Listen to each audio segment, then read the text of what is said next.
What's up, YouTube? Take 3. All right. Want to do a video on how I set up my grow tent. I'd watched a lot of videos on how others had set up grow tents. Some of the bigger plant folks in the plant industry ended up buying a grow tent kind of unexpectedly.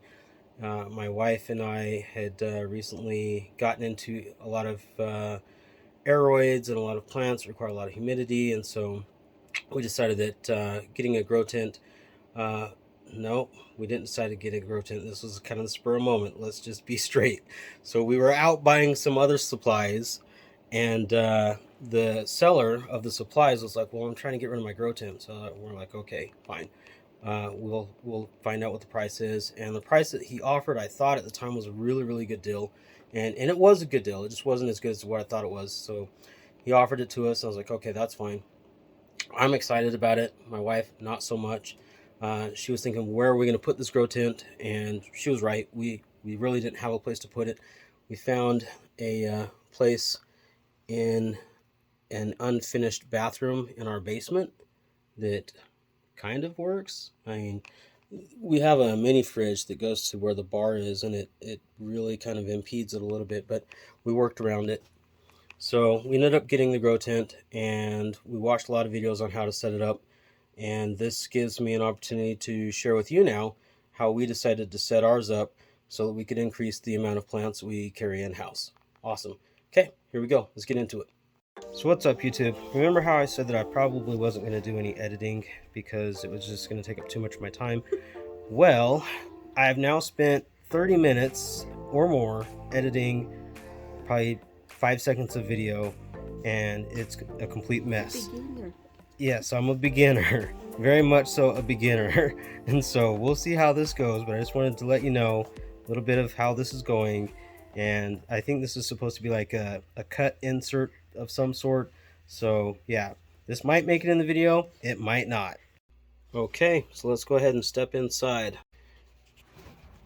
So the first thing to know is I believe that pretty much all grow tents will unzip, something like that. And I'm just going to fold this back. I'm going to lose a lot of my humidity, but I'll give you guys a shot. So we're going to switch screens. Actually, no, we're not going to switch. We're pretty good. We're going to switch screens. All right, here we go. Okay, so quick look inside of the grow tent.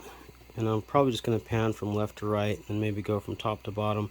A few things that you'll notice is got a little thing of supplies right there, little tray, and the tin cans. You can actually get those from Dollar Tree. Those are kind of nice. Next thing you'll notice is you got some heat mats. It's for growing out seeds. Haven't had a successful opportunity to grow seeds yet. I've had an unsuccessful opportunity, but that's another story. Growing seeds takes something that I just didn't have. I think a lot of it actually had to do with the fact that the seeds that we received just weren't good, to be honest. We've got ours set up to where it has a L-shaped setup as far as the racks go. And so we'll do a quick pan, and then we'll kind of do a slower pan and kind of walk through it a little bit more detail. It's an additional rack there just for additional space. Picked that up the other day on Facebook for really cheap. Down bottom you got some supplies and whatnot. Alright, so what I'm going to do is I'm going to hop in and we'll take a look and get a little bit more in depth on all of the items that are in here.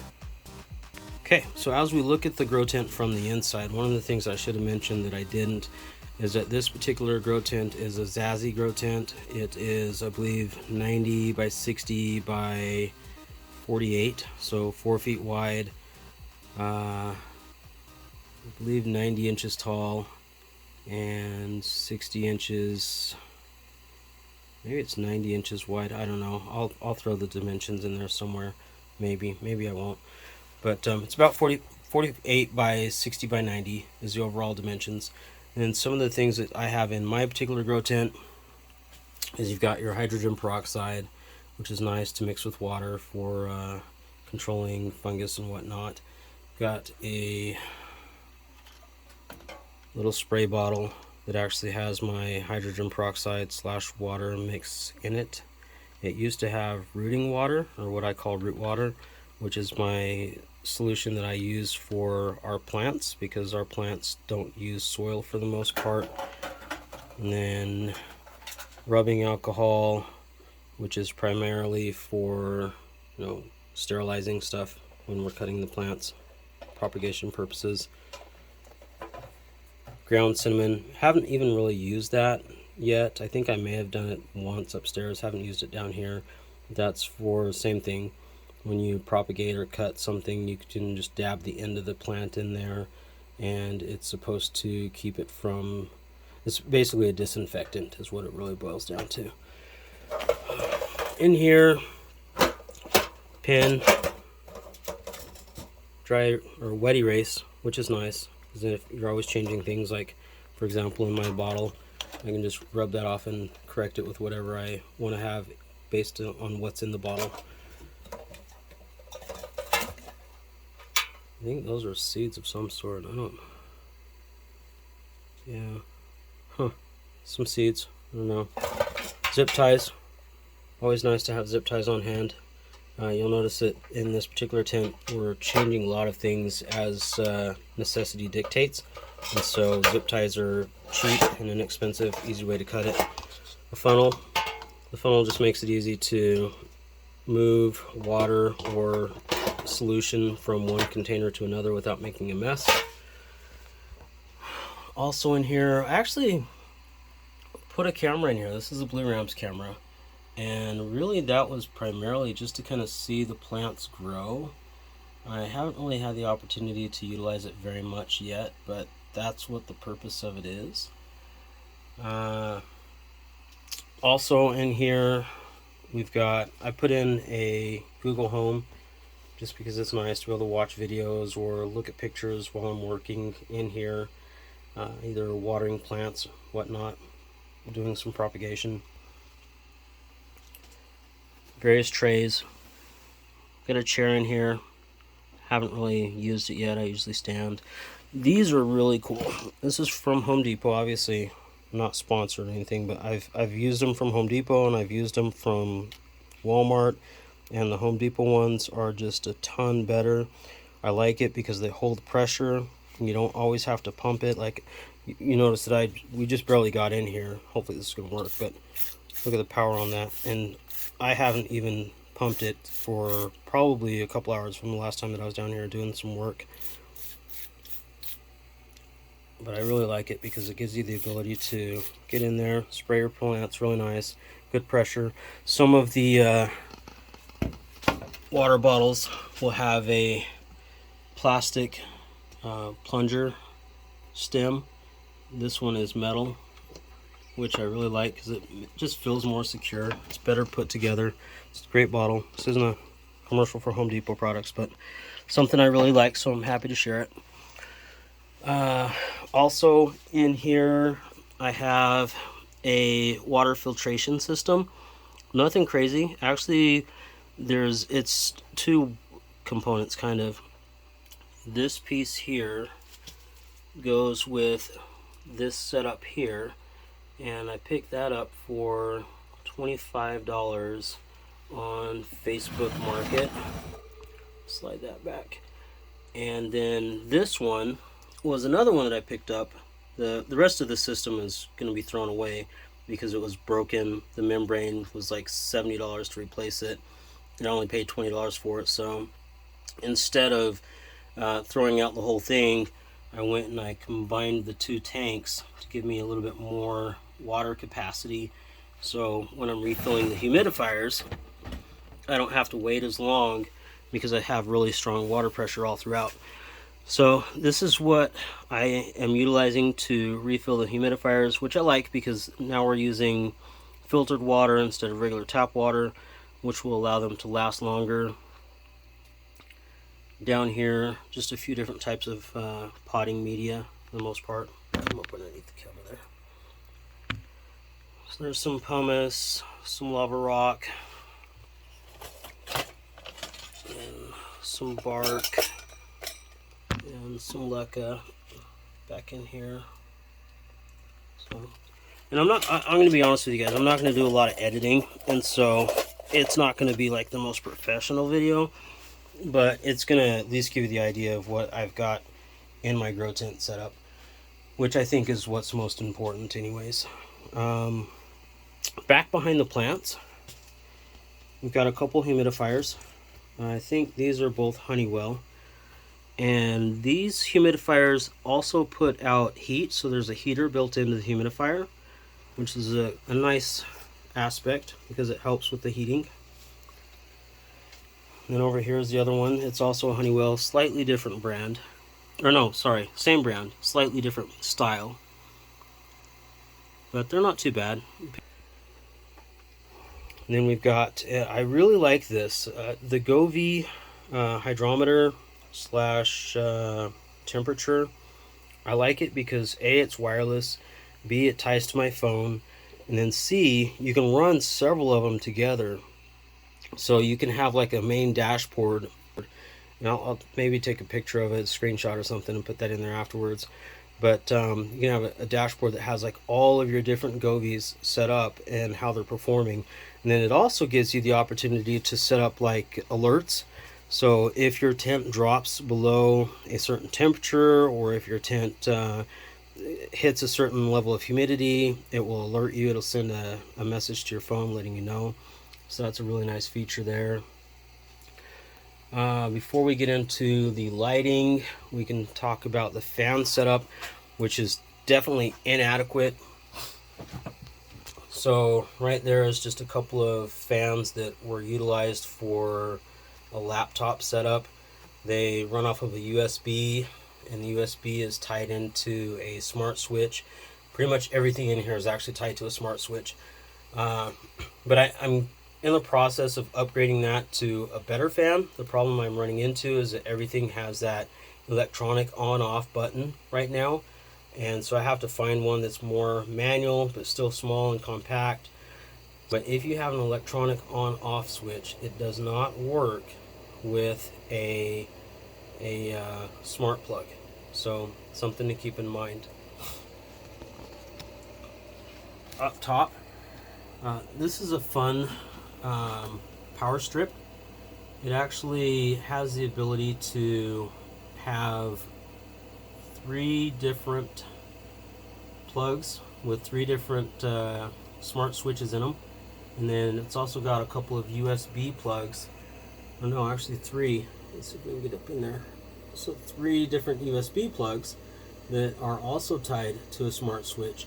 So you can really control a lot of various items that are inside the grow tent independently and set them up on timers right inside your phone, and have those timers work independently for whatever item it is. So the fans come on and off at a certain time, the lights come on and off at a certain time, and whatnot. And the humidifiers obviously come on and off at a certain time as well. Little magnetic bar. Currently the only thing that's sitting on my magnetic bar is an extra pair of shears. Nothing impressive there. And then as we transition into the lights, I'm running 3 different types of lights in here. So the first type of light is going to be this type right here. I'm going to try and change the lighting settings so you can kind of see a little bit more, which is your blue and red. So it won't lock. Well, maybe I can lock it in. We'll lock it right there. Nope, won't lock. Okay, so I'll just hold it there. So your blue and red lights, and that's really just for the grow light purposes. And then the second type of light, well actually before we go on to that, so you've got a light right there. Maybe I'll back up so you can kind of see where that's at in perspective. And you've got a light in the top right there. And then as we pan over to this side, there's another one there. And if we look down here on this side there, and as we come down into the secondary shelving, we've got one on this side in the secondary shelving, and another one over on this side in the secondary shelving.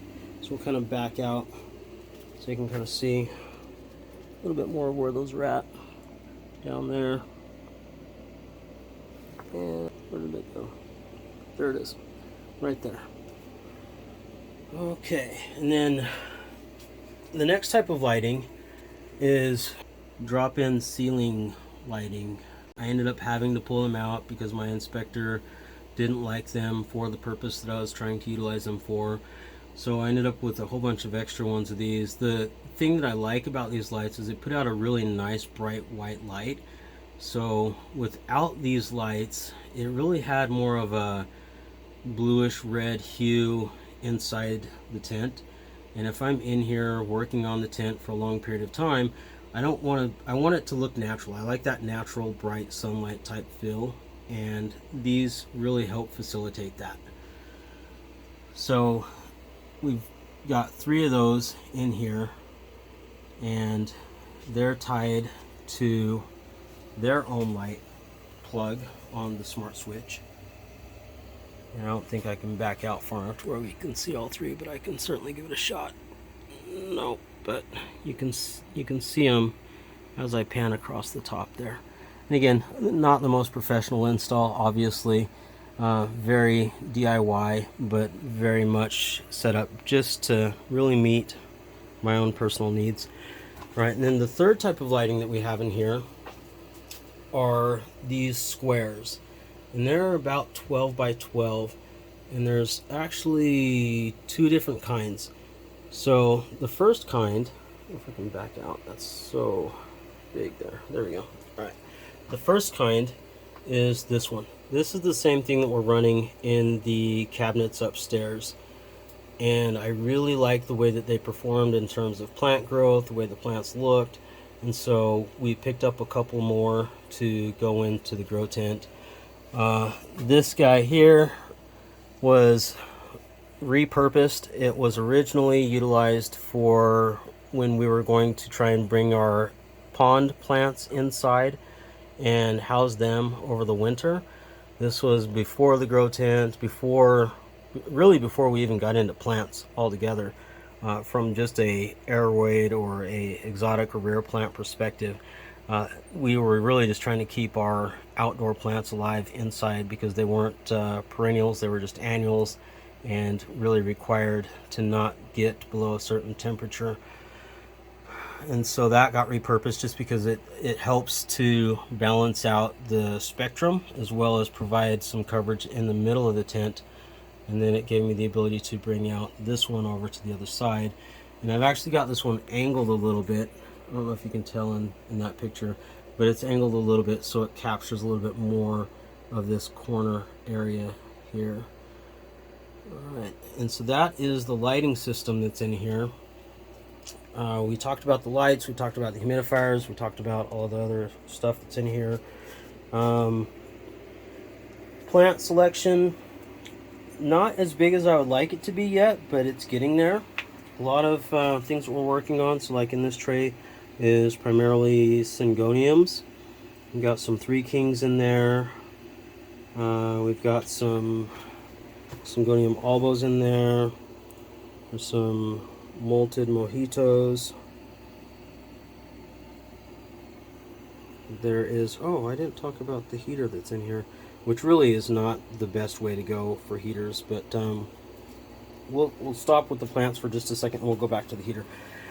So in order to keep the grow tent up to temperature, because of where it's at, it's located in the basement. We live in a very cold climate, and so we do have to have a heater in here. It doesn't stay at temperature without it. But we just picked up one of these little heaters from Walmart. It does have a thermostat built into it. Get that out of the way. So with the thermostat, I can adjust that.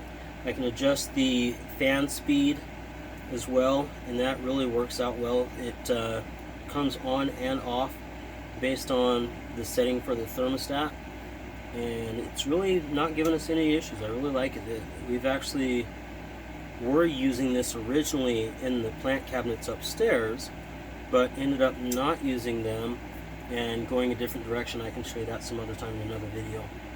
But for this particular purpose down here, it actually works really well. If it tips over, it has an automatic shut off, and so I'm not really concerned about risk. I know a lot of people have a fear of fires or a fear of overheating. It also has an overheat shutoff switch, so that if it does get too hot, it just shuts down, and then it doesn't come back on until it's cooled back down to the specified temperature, basically.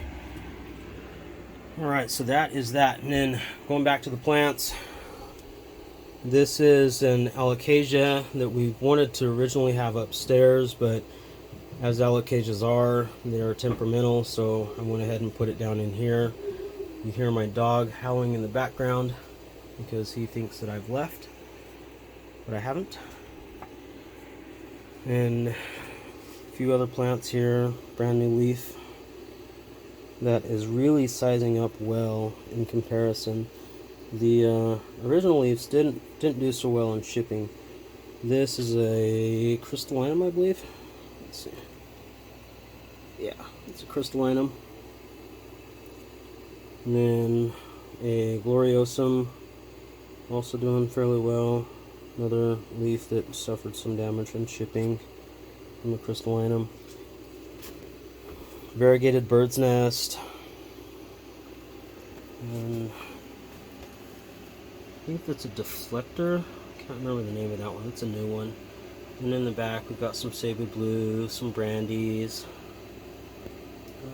a Baltic, actually a couple Baltics. Back out a little bit there. And then inside here it's kind of like a rehab section. A couple of ZZs that are growing. Actually, this one is variegated. It just has very low variegation. The one in the back, the node, was still alive and still doing well, so I figured I'll cut the leaf off later, but with the node doing well, I figured I'll leave it in there. And then this ZZ, I do not believe is variegated. Turn that around.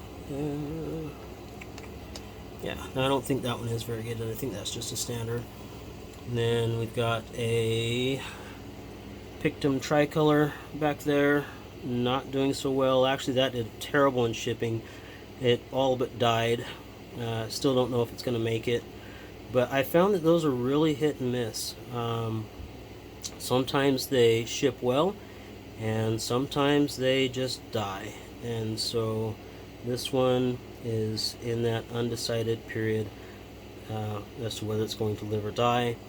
This one right here has pretty much made its decision. That's also a Pictum tricolor. Got a Burgundy Princess that I picked up off of a local group I really am liking. Probably would need to get permission before putting them in a video, but that's where I picked that up at. And then in here, this was actually sold to me as a, what was it sold to me as? It was sold as a Forgetii. That's what it was. But as you can see, it has a sinus. I believe that's what that's called. Where you've got the earlobes, where the earlobes separate. The Forgetii actually does not have separating earlobes. And so I was doing some homework, looking online, and it turns out that that is actually most likely an ace of spades. Brand new leaf here, sizing up extremely well. So super happy about that. The ace of spades is actually a little bit more rare than the Forgetii, and so that was kind of cool to find out. And back there in the back is a El Chaco that is rehabbing. Again, that's another one that's really hit and miss.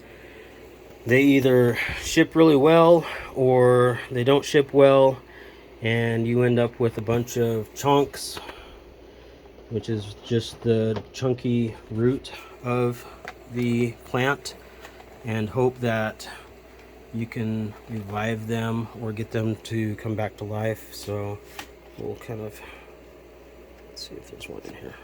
Yeah, here we go. So these are chunks for El Chacos. I don't know if these will make it or not. I really have my doubts. but I have space to be hopeful, so I'll be hopeful. We'll see what happens. Put that back in there. Plenty of space for prop boxes. Different prop boxes have different things in them. Well, since we're on the prop box section, we'll pull one out here. I've got this one in water because it's got what I'm hoping are healthy bugs. You know how you've got your unhealthy bugs like spider mites or different things, but then there's beneficial bugs that kill off the non-beneficial bugs, and I'm not 100% as to whether these are beneficial or not, so I'm going to leave them until I do more homework. I feel like they are the good kind, but I'm not 100%. So if we look at this particular prop box, and I keep it, I notice that if I close it all the way, so notice that this top part opens up. If I close it all the way, what happens is it builds up too much moisture, and then it starts to get moldy. And so I wanted to prevent the ability for it to get moldy, and it looks like this has been a winner so far, just closing one side and then leaving the other side open, and I haven't had any issues with molding with the right type of sphagnum moss. There's another type of sphagnum moss besides the one that's in this box, and it's terrible. I would never recommend it. I'll probably maybe put a picture or something in here to show it. Not to shame the company, but just to share what I like versus what I don't like. So in this particular box we've got, looks like an Epiprenum, Panatum, variegated, and some type of free deck. I don't know what type that is. We've only had a few, but that's what that is. And then I believe that this is actually a Scindopsis tricolor in baby form, obviously. And then this little guy right here, oops, if I can move that out of the way, that is, I can get it to focus on there, is a Indonesian Adansonii mint, variegated. And I think these two, I think those were that, I should say that, it's two leaves on one plant. But I think that's also a Epiprenum albo variegated. So it's kind of the prop box setup that I'm going with. Bring this up here. Put that back. That. Alright, and then can't remember the name of this one. It's either the, yeah, I don't remember the name. If you know, it's either the Rose something or the Robuticon. I can't remember. A few other plants in here. Another Glorious. No, this isn't the Glorious. Excuse me. This is El Chaco. So if you, let's see if we can go this way. Oh. And look who just showed up. Look at home. Yeah. So Marvick has come home, and she's going to interrupt the video for a brief moment and say hi. Hello. So silly. What you doing in it? I'm doing a video of the grow tent. What are you doing? Nothing. What is this? Rubro something. I know, I can't remember either. Platinum. Yeah, Robuticon Platinum? Wait a second, I will research it. I think I've got it written down actually on the thing. You know what? I think I do.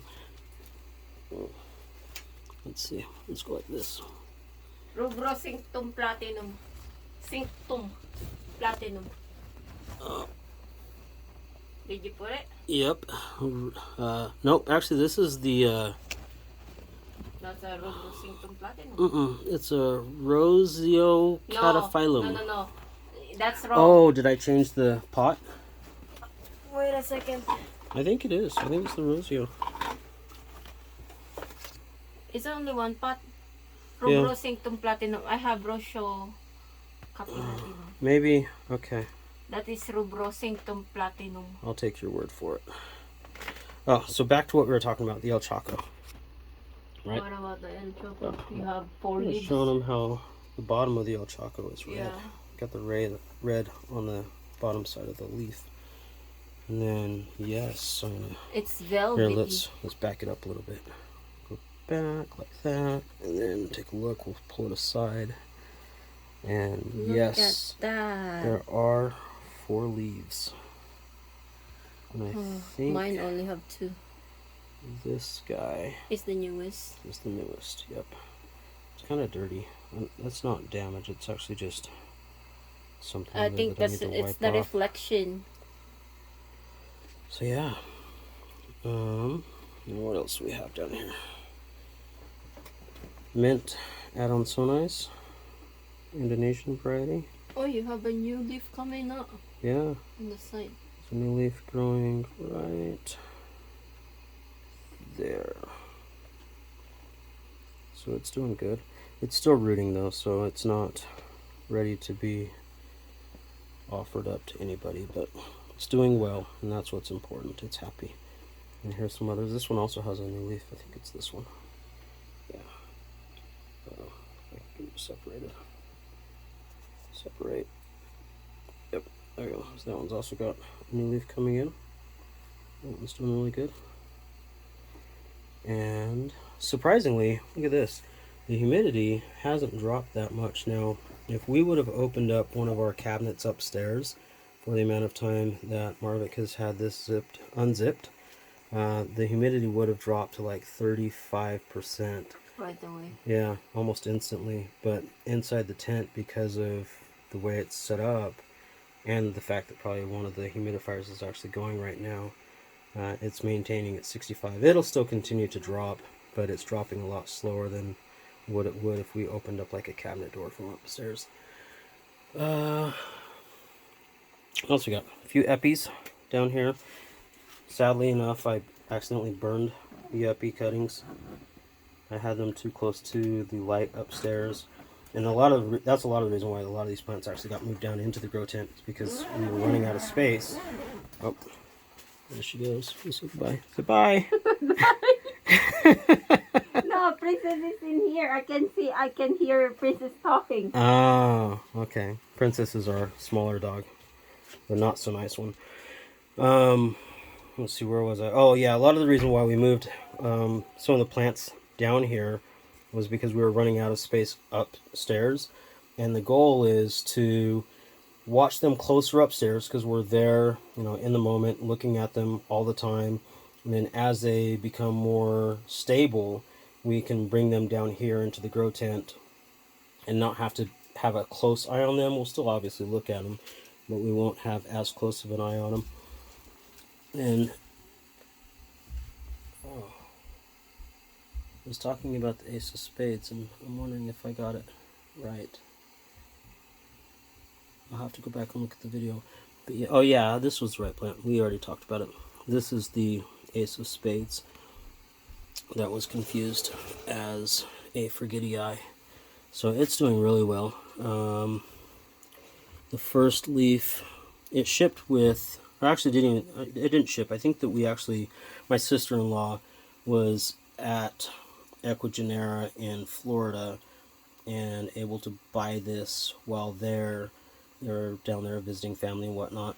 So it only had like 3 leaves when we got it, and then it has since put out, I believe, this leaf. No, so it had this leaf originally, and this leaf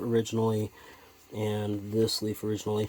And if you look down there, actually the red and blue light that I was talking about before, that's really how the whole tent looked before adding the whiter lights.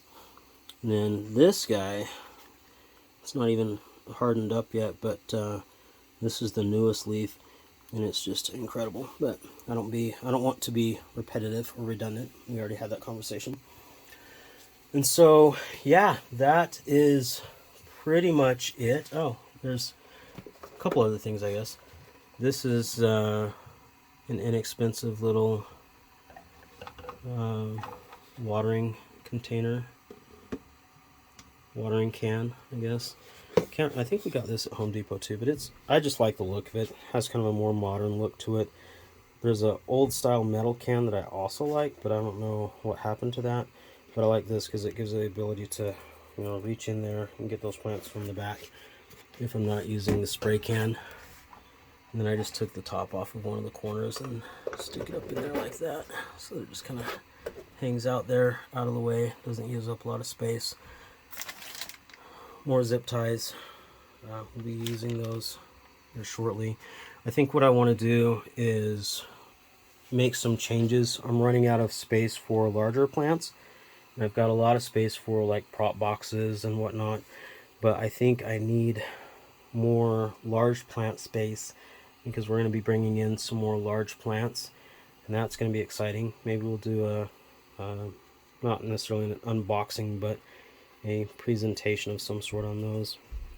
They won't be unboxed because we're going to get the opportunity to get them firsthand. All right, so that is pretty much it. Again, thank you so much. This is my first video as far as like from the plant perspective goes. Might do more. We'll see what happens with this. If you guys like it, let me know. Do the whole thumbs up and subscribe thing, and we'll see where we go from there. I would like to do more. I found that this is not as difficult as I thought. I was thinking, how am I going to talk for 15 minutes about something that really should only be like a 5-minute conversation? But I guess that's just from the line of work that I'm in outside of the plant life. But it's been fun. It's been a journey. It's been exciting. You got to meet Marvick, who is really the one that's into plants. I am now too. I'll be honest. I'll be candid. I really do like this hobby. It's cool. But she's the one that really is into it, and maybe we'll do like a little house tour of the plants, because what she's got upstairs is probably like 20 times what's down here. Obviously, what's in here is going to be a little bit more of the rare exotic forms of plants, but there's some really cool stuff upstairs too, and some really big plants upstairs as well. And so we'll kind of close this one out there. Thank you so much. Greens here, really appreciate it. This has been fun, and it will continue to be fun, and when it's not, we'll stop. So there it is. Thank you so much. I guess we could introduce the potential title, Armstrong Aroids. Looking forward to that. Hoping to get something going from that stance, kind of while we're starting all of this. And just appreciate your support. Let's talk soon. Bye. Alright, YouTube, this is going to be take one. I'm going to see if we can show you guys what the grow tent looks like. I'd watched a lot of grow tent videos online and thought, you know what, I would really like to go ahead and get my own grow tent.